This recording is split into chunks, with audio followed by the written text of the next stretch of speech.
సద్గురు ప్రభు మహారాజుకి జై. భద్రాద్రి రామశతకము కేవలాత్మ లక్షణము 88వ పద్యము.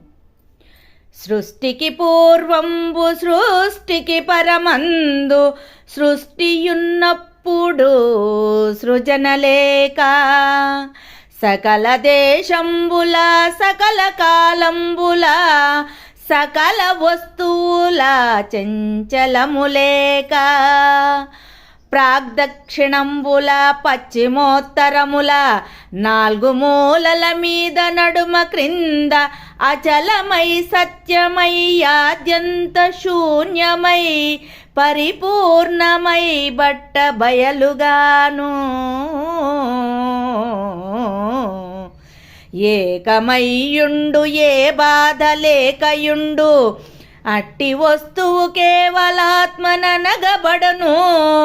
నట్టి వస్తువు కేవలాత్మనగబడును. రమ్య గుణధామ భద్రాద్రి రామ పరశురామ నరసింహదాస సంరక్షితా. జై నిజ గురుభ్యో నమ.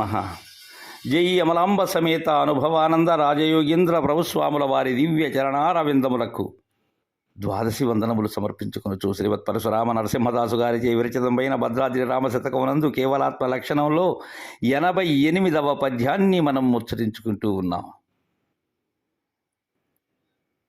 బాధితము లేక ఈ కేవలాత్మ అనేది ఎలా ఉంటుంది అనేది శిష్యునికి దృఢం చేస్తూ ఉన్నారు గురుదేవులు. నాయన శిష్య, సృష్టికి పూర్వంబు సృష్టికి పరమందు సృష్టి ఉన్నప్పుడు సృజన లేక. మనం గతంలోనే అనుకున్నాం, సృష్టి అంటే ఏంటి?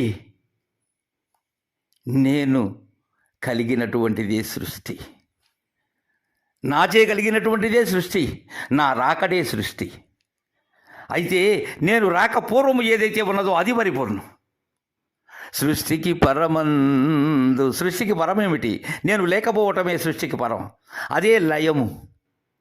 నాతోనే సృష్టి, నేను పోయిన వెంటనే అది లేనిదవుతుంది, అదే లయం అవుతుంది, సర్వశూన్యమై ఉంటుంది అక్కడ. అలానే సృష్టి ఉన్నప్పుడు, నేను ఉన్నప్పుడు. అంతేకాని దీనికి సృష్టికారకుడైనటువంటి బ్రహ్మ, స్థితికారకుడైనటువంటి విష్ణువు, లయకారకుడైనటువంటి ఈశ్వరుడు అనేటువంటి భావం కాదు సుమా. ఇక్కడ సృష్టి స్థితి లయములు మీరినటువంటిది, భూత భవిష్యత్ వర్తమానములు లేనటువంటిది, కాలత్రయములకు అతీతమైనటువంటిది ఉత్తబట్టబయలు నాయన. అది సర్వకాలముల యందు ఉన్నది. నేను లేక పూర్వము ఉన్నది, నేను ఉన్నప్పుడు ఉన్నది, నేను పోయిన పిమ్మట ఉన్నది. ఎలా ఉన్నది? సృజన లేక. వాటిని అంటుతుందా ఇది? దాని యందు జరిగేటువంటి ఇవి అన్నీ కూడా సృష్టి స్థితి లయములు, నా యొక్క రాకపోకలేవి దానికి అంటవు నాయన. ఇంకా సకల దేశంబుల సకల కాలంబుల సకల వస్తువుల చంచలము లేక. ఆయన సిద్ధాంత వాక్యం నాయన ఇది. ఈ పరిపూర్ణం అనబడేటటువంటిది సకల దేశములు. సకల దేశములు అంటే ప్రపంచంలో ఉండబడేటువంటి దేశములు కాదు శిష్య. నేను కేంద్రముగా ఉండబడేటువంటి ప్రదేశము ఏదైతే ఉన్నదో ఆ ఆవరణమే దేశం. ఇలా అన్ని జీవరాశులకు ఉన్నవి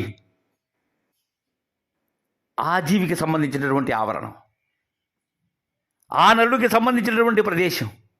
ఇలా ఉండబడేటువంటి అన్ని దేశముల యందు ఇక సకల కాలములు, ఏ కాలమైనా కావచ్చు, ఏ కల్పమైనా కావచ్చు, ఏ యుగమైనా కావచ్చు, అవన్నీ కూడా మితిలో ఉన్నటువంటివి, మితిలో ఉండబడేటువంటివి, పరిమితి కలిగినటువంటివి నాయన ఈ కాలములు.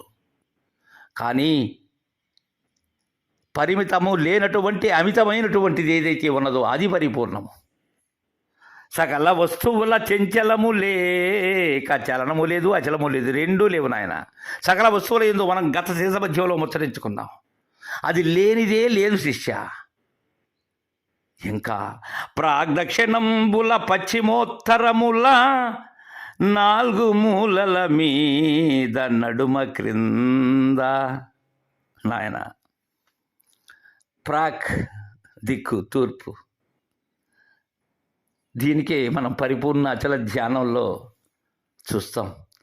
పూర్వమేవ నిరాలంబం ఆగ్నేయే నిర్గుణం తథా దక్షిణే నిత్యశుద్ధం చ నైరుత్యో నిరుపద్రవం పశ్చిమే నిష్కళం చైవ వాయువ్యే చ నిరంజనం ఉత్తరేశ నిరాకాశం ఈశాన్యో నిర్మలో భవేత్ ఊర్ధ్వమేవ నిరాకారం అధచ్చ నిర్వికారః అంతర్బహిశ్చ సర్వత్రా అచలోయం సనాతనం.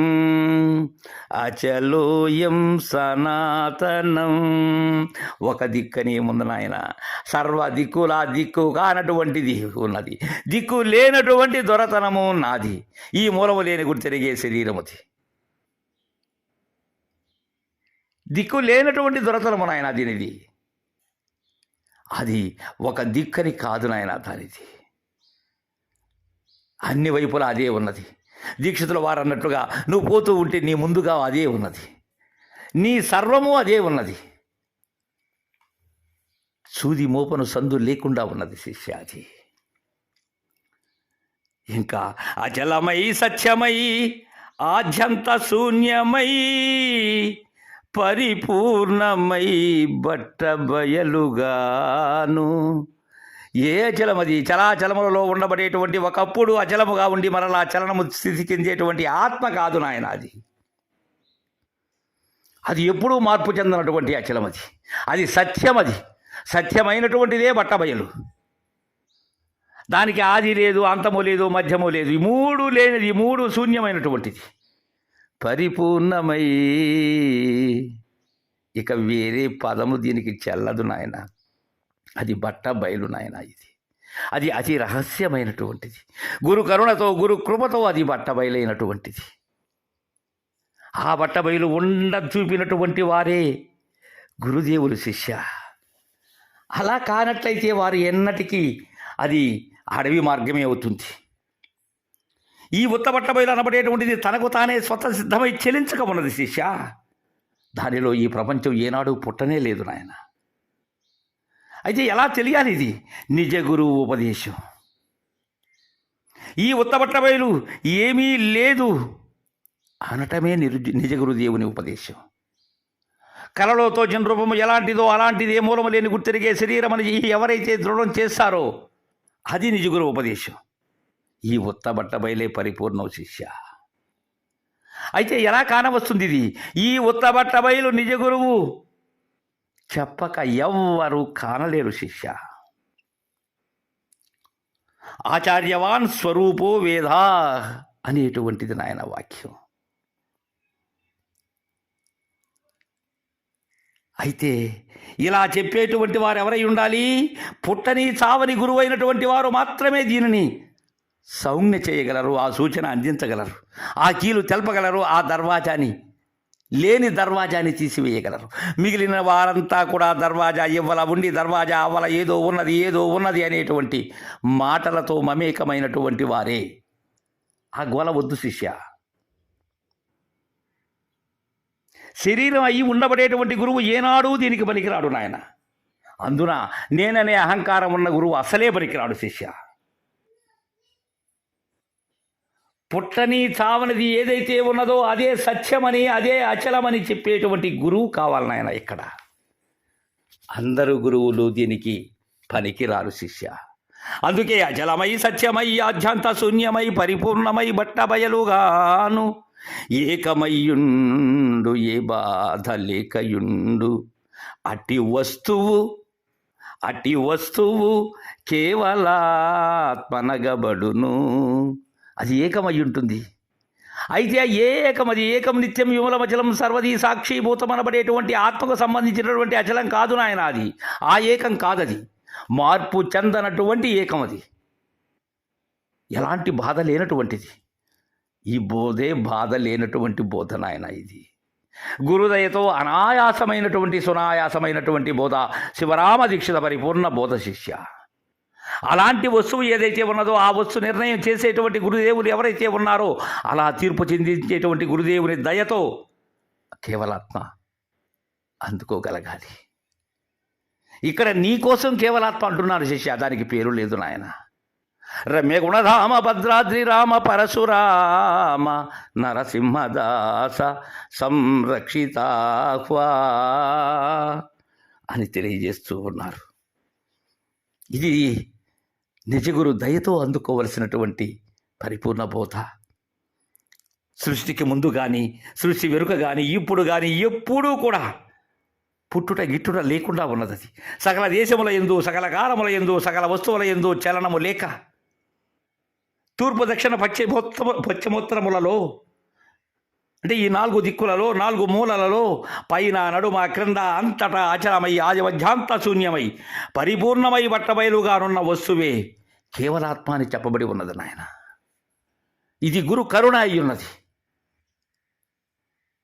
ఇలా తెలియజేసినటువంటి వారే అహంకార రహితులైనటువంటి ప్రజ్ఞాన రహిత నిజగురు సార్వభౌములు. వారు నిజమైనటువంటి గురుదేవుని దరి చేరి అది పొందినటువంటి అశరీరులు అని తెలియజేశారు. రేపు తరువాయి పద్యాన్ని ముచ్చరించుకుందాం. జై గురుదేవా.